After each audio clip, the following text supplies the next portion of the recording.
I keep seeing all these YouTube people and whatever trying to be politically correct, wearing their corona masks and all that, even when they blatantly don't need to. So I thought I'd do it as well.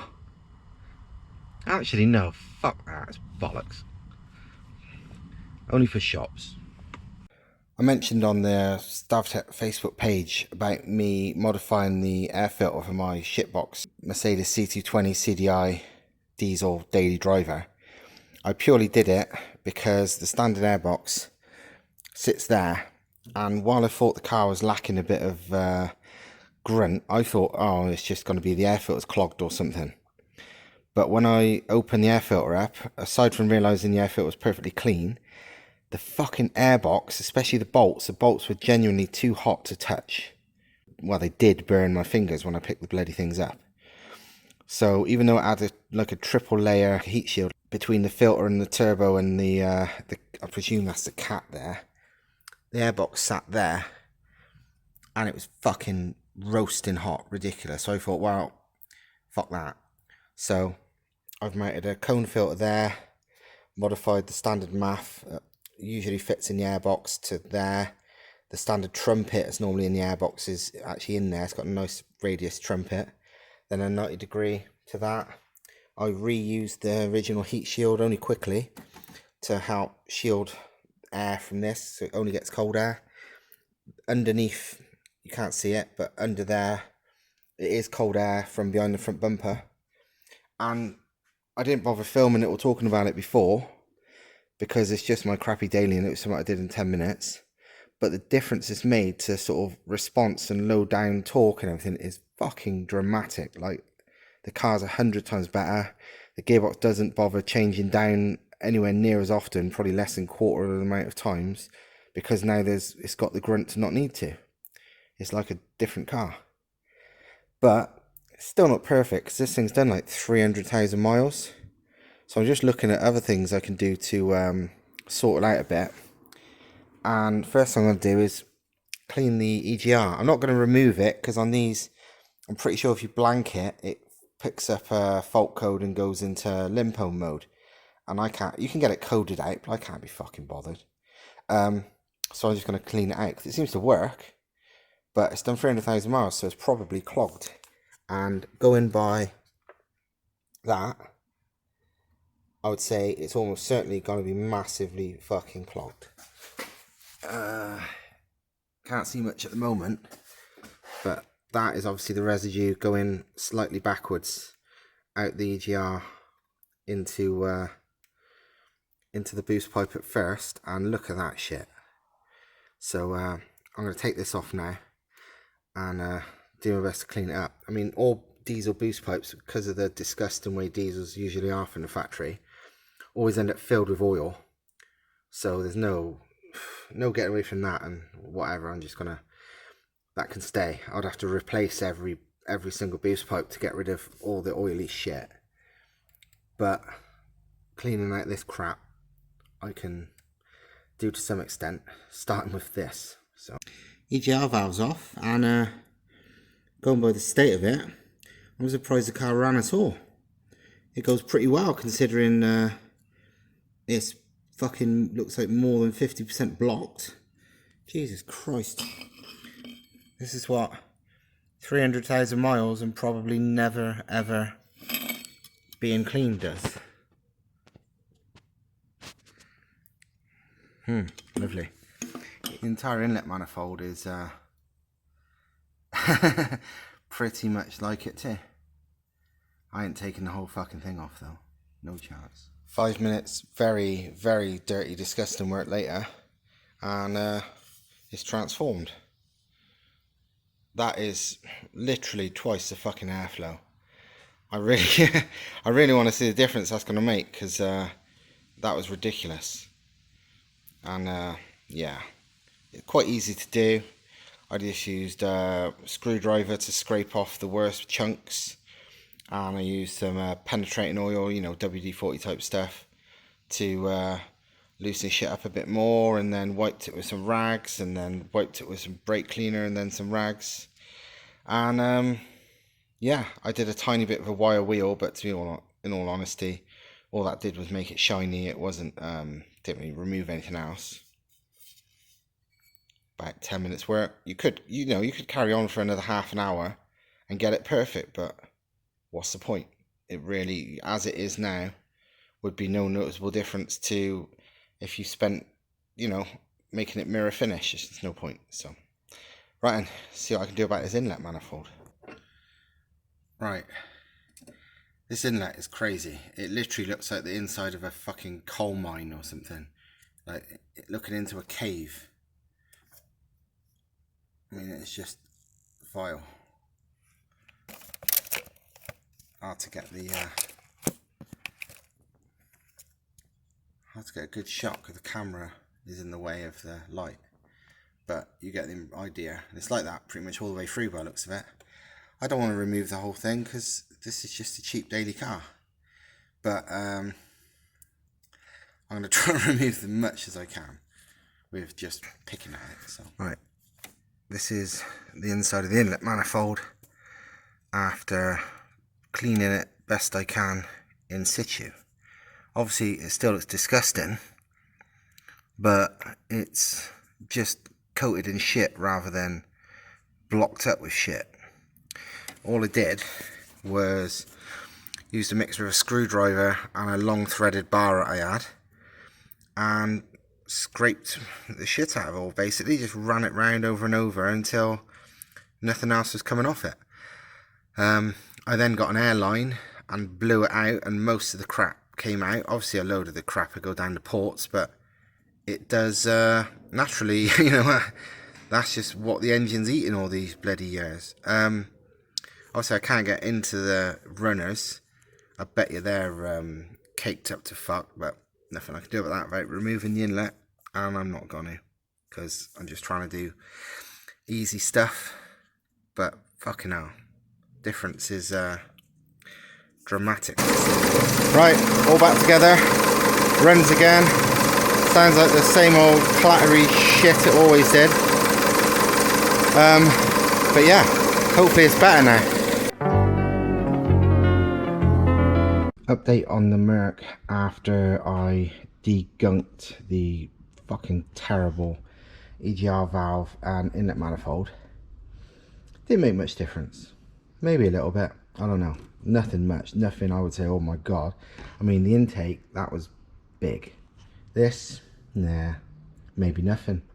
And the thing is, like I've said loads of times before, engines are only as good as their biggest restriction.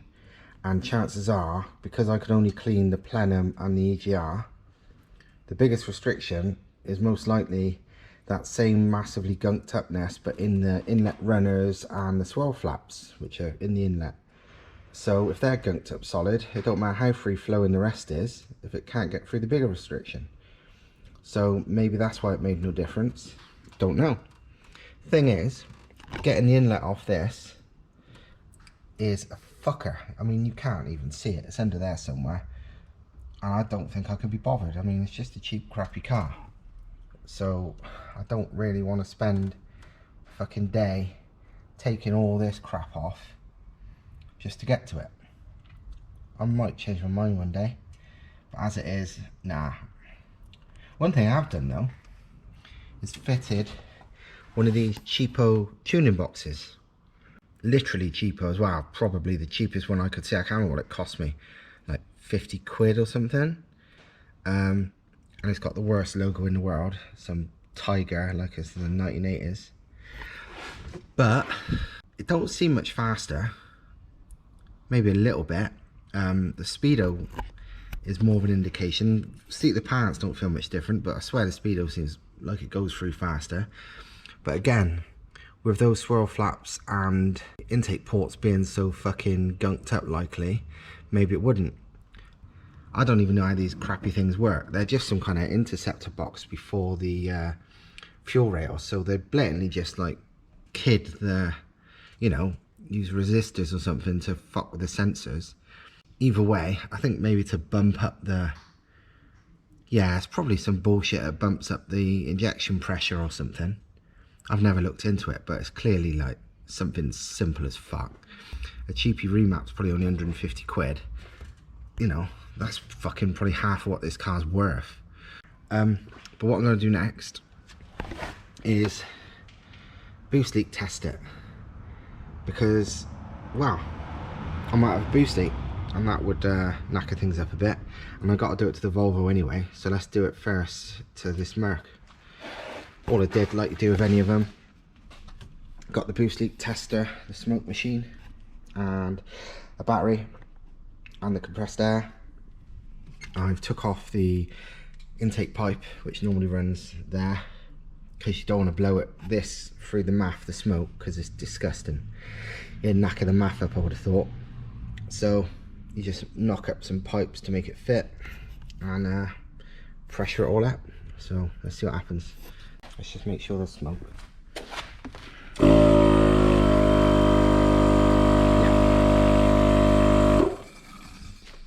Right, now we know the smoke. Let's see where, if anywhere, there's leaks.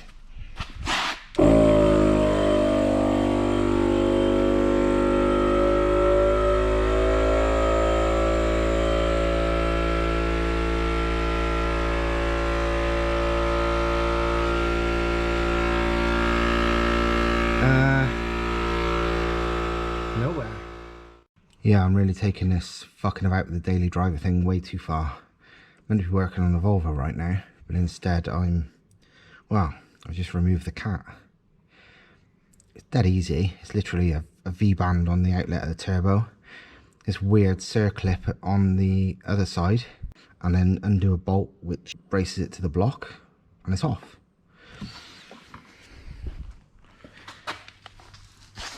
Here it is in all its glory. This is the outlet. It's, well, I'd say it's 2 inch or so. It's not very big.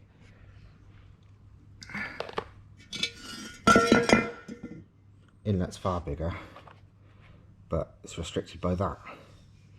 So, and because, you know, the most important part of a turbo exhaust is the immediate bit after the turbo, I'm just going to smash this up and hollow it out. So hopefully that's not a metallic one, and we'll work this out in minutes. A few moments later. Fair play. A half smashed out cat looks like some kind of crazy fucking alien structure. I swear I saw this on Total Recall. 1 minute 37 seconds later. If you wonder what the inside of a cat looks like, it's this. Honeycomb shit. Smashed it all out. It's like that inside now. Totally empty.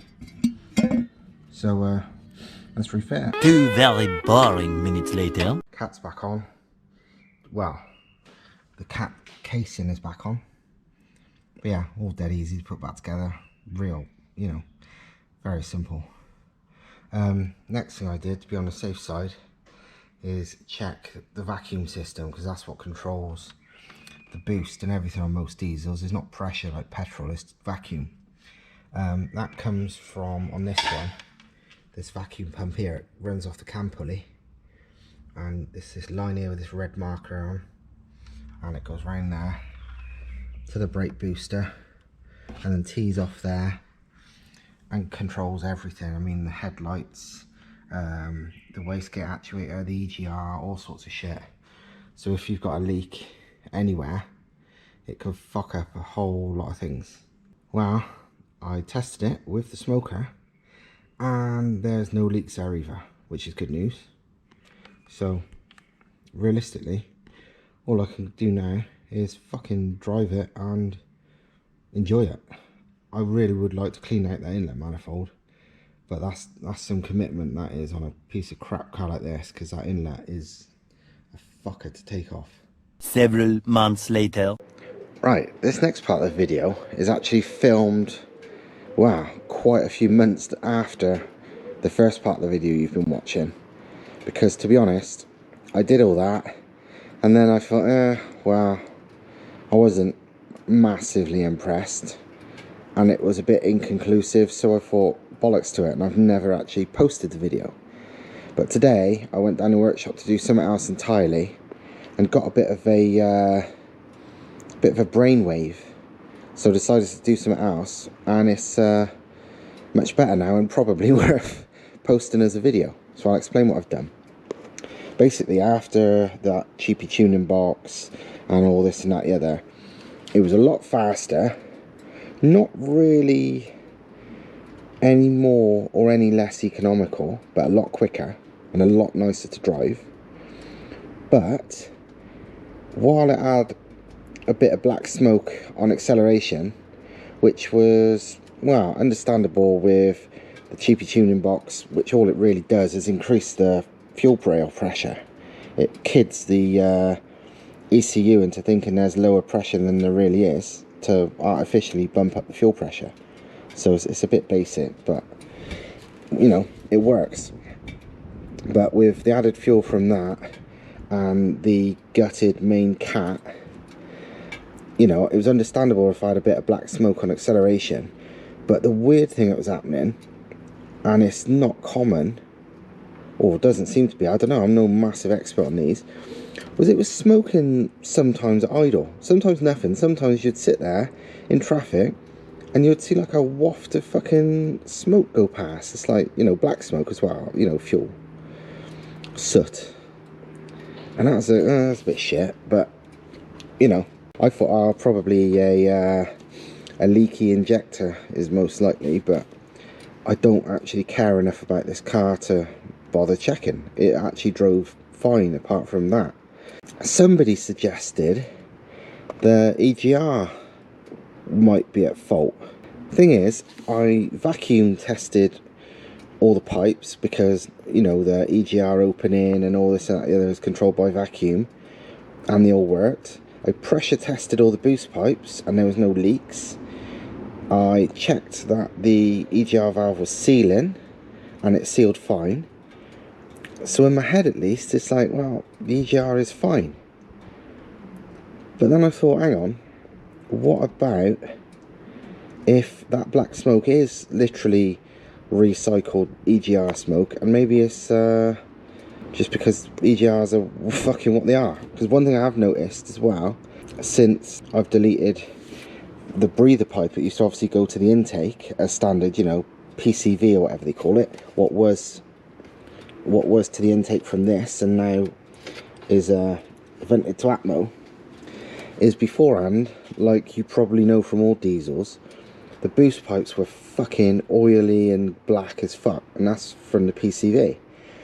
But now, because that oil doesn't go in the engine no more, and it's been a couple of months since I took all this apart last, I had this off a minute ago to play with the EGR, and inside, yeah, it's sooty still, but it's dry. It's like powder. I literally wiped off my finger, it's like dust, because it's not oily anymore. So it shows how bad the PCV setup is on any diesel really, and how good it is to fuck it off. You know, it might take a few months, but it will gradually clean itself out by the looks of it. If you had like a water injection or methanol or something, it would work a lot better to clean it out, but dry soot will clean out a fuck's sake faster than wet slimy soot. So, you know, anyway, back to what I was saying about EGR. Although the EGR was operating correctly, I was still not convinced it wasn't partly to do with that. Trouble is, on these, unlike a lot of VWs and stuff where you can literally just put in a blanking plate and it's happy, on these, A, there's no real place to put a blanking plate, and B, it goes into limpo mode if you do. And so generally you have to get the EGR mapped out, and that's easy. Once it's mapped out, then it doesn't matter. But I'm a cheapskate because I don't really like this car. You know, it's literally a cheap daily driver, cost me 600 quid, I don't want to spend money on it.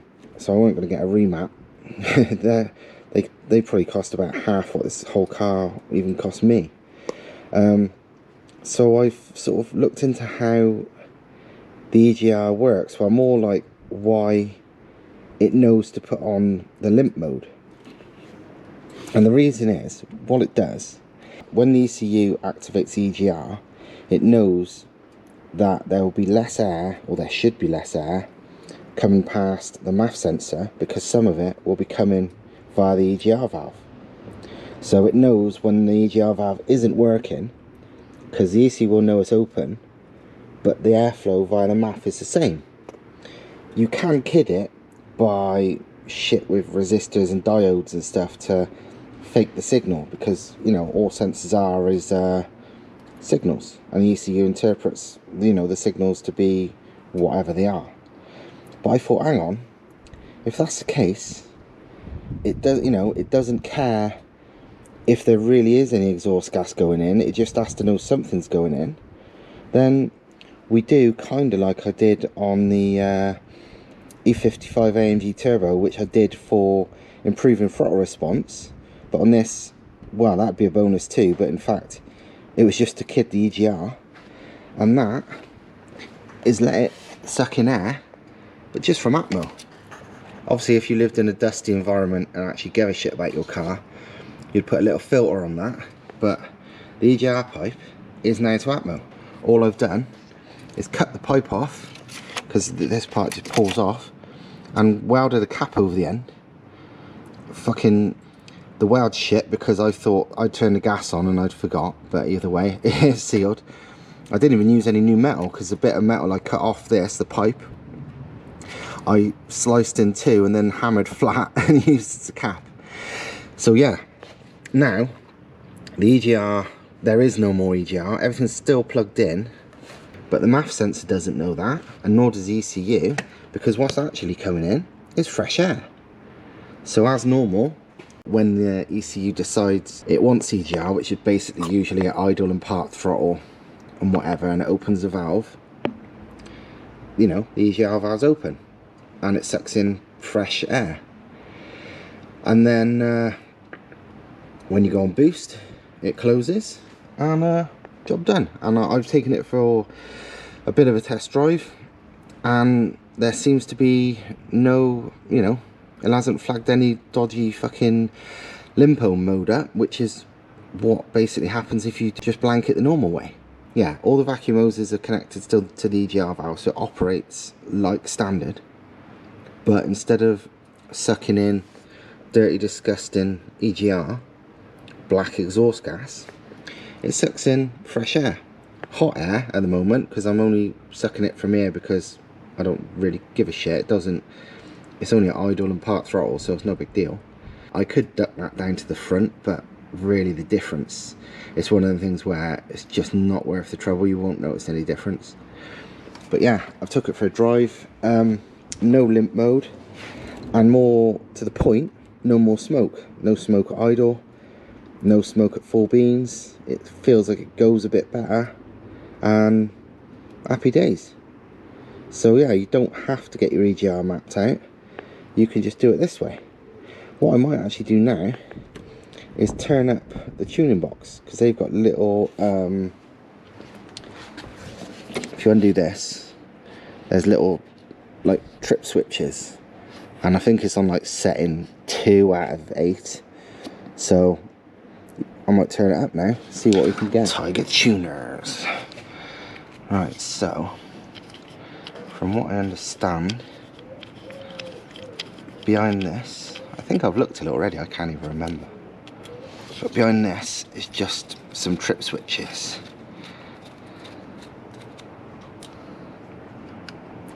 Some of these tuning boxes have got like rotary dials, some have got this, whatever, it's all the same. There you go, it's on setting number 3.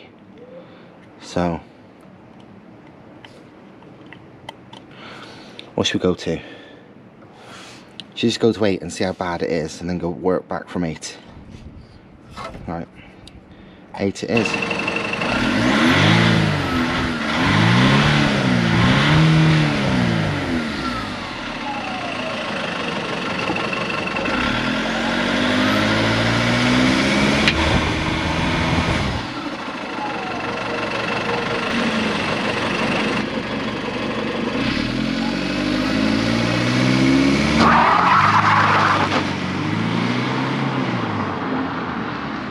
I was about to give you an update on this, seeing as the last part of the video I literally took her for a little test drive and, you know, nothing more.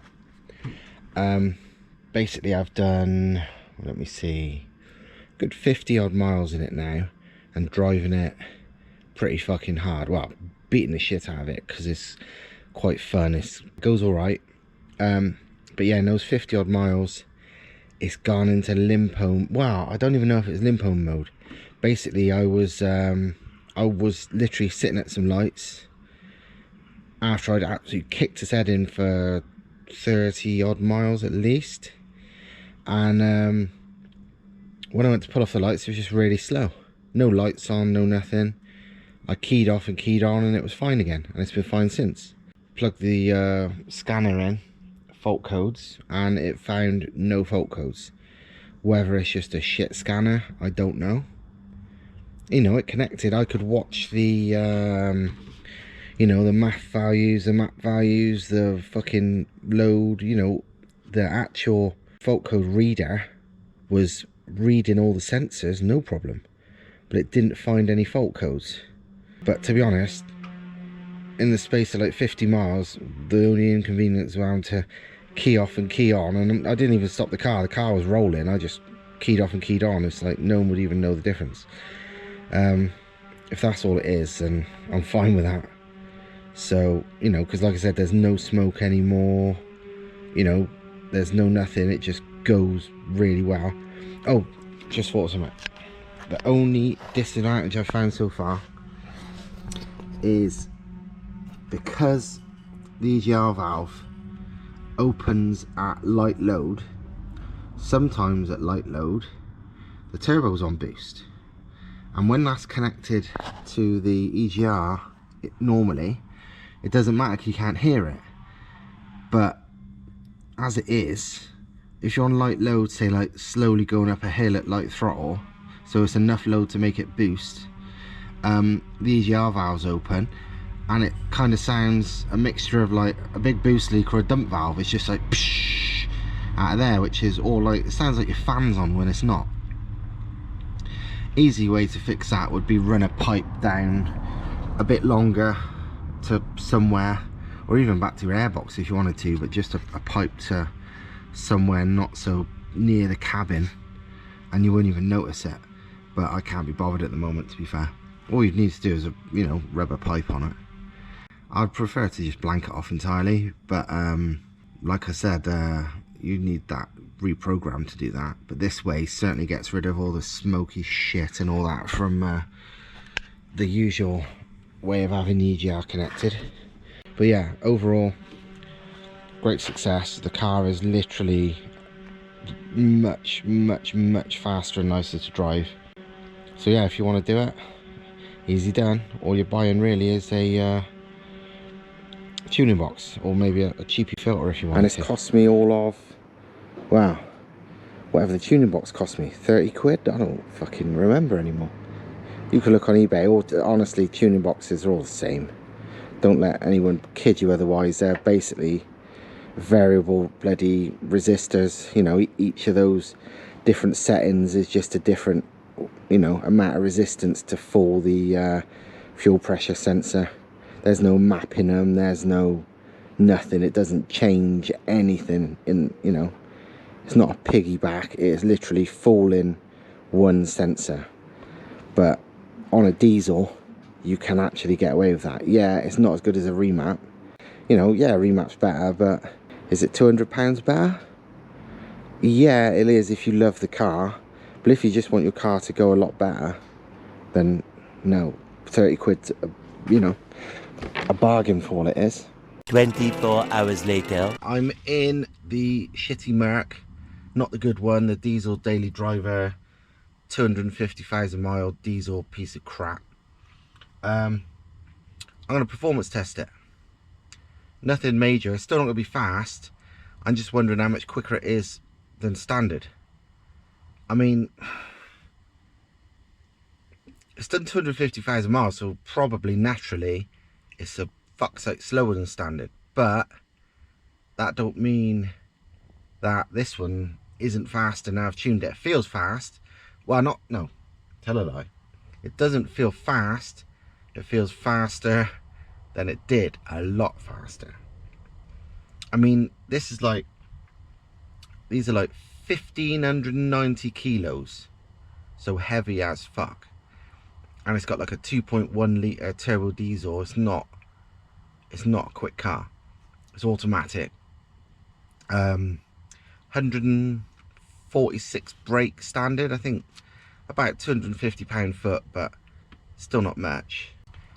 Yeah, official book figures for this car is 0 to 60 in 10 point, what is it? Yeah, for an estate automatic one like this, it's 0 to 60 in 10.5 seconds, which is slow. The automatic four-door saloon ones are 10.2. Coupe ones, I remember I've seen Auto Express test one when they were new, and they got 9.5 out of it. But either way, this one, the big estate, is 10.5. Another thing I'll probably do after I've done some 0 to 60 is something I haven't got figures for this car, but I have for the coupe, because Auto Express timed it, and they did 30 to 70 and 30 to 50 and 50 to 70. So rolling acceleration, which is probably a lot more relevant anyway for this kind of daily driver junk. Their 30 to 70 time was like 9.5 seconds. Their 30 to 50 was 3.7 seconds, and the 50 to 70 was 5.6 seconds. I don't know what you'd want to add to that to be the equivalent for this much bigger, heavier car. I mean, the 0 to 60 time was almost a second faster in the coupe one. How that relates to the rolling acceleration, I don't know. But even if we get close to that, then you can tell it's significantly quicker. I mean, I can't see it being a whole second slower in the rolling acceleration like it is a standard start, but it might be. I don't know. I've never tested it. I've never found it tested. I'm going to do it with the race logic shit as ever, because speedos are meaningless. They're not accurate. They overread like hell. So it's got to be the race logic. No, you know, there's no two ways about it. People say, oh, my car does whatever, but speedo speed. I'll have to show you I'm not going to do it today, but on a different car, I'll put the speedo and the real speed of the race logic next to each other, so you can see them both, and you'll see even at like 60 odd, it's about 5 miles an hour overreading on a speedo, and when you get to higher speeds, it's fucking miles out. Right, let's get on with it.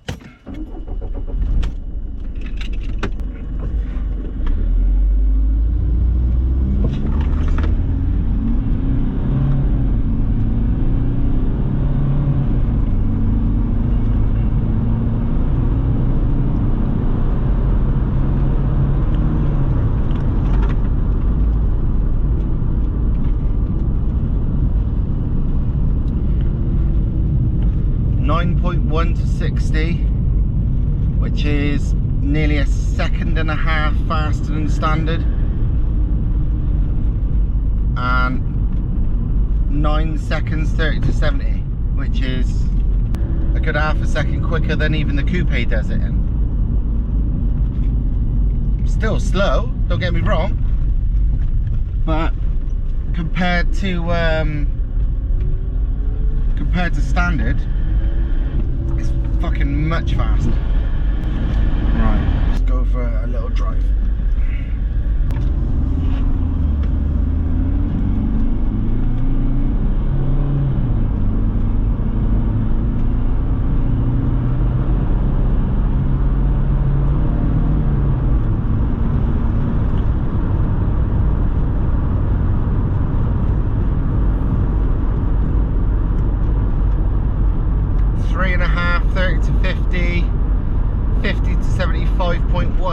That's a fuck sight better than the magazine managed, even with that coupe. A lot better. 3.5 and 5.1. I'm quite pleased with that. Oh, B52. I don't know if you can even see it. Where is it on the camera?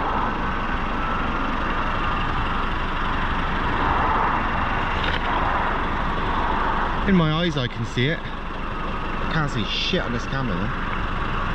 But yeah, B52 flying pretty low over the private test track. Hopefully going to bomb Gloucester. Quite cool that. Don't know if you can see it on camera. So yeah, don't see B52s very often in this country. I suppose in America you do. But this isn't that far from RAF Fairford, where they go and base themselves for a bit when they want to go and blow stuff up in other countries.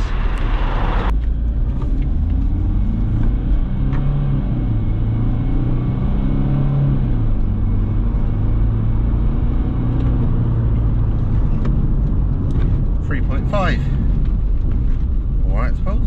Whatever. Right, I might as well do my Jerry Springer's final thought here.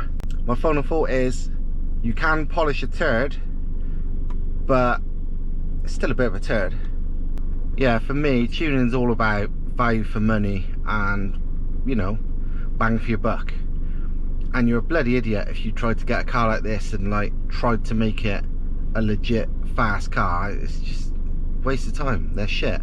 Simple as that. They're a good car for pottering around, but thinking you'll make it fast, you've got to be an idiot.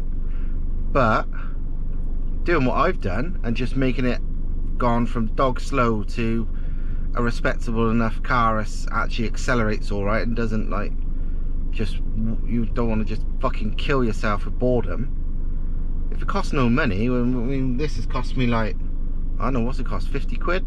Less than 100 quid? I don't know. Yeah, fuck yeah, that's worth it. But just don't think your car's fast. You know, you ain't gonna remap some shitbox diesel and suddenly be like, oh my god, you know.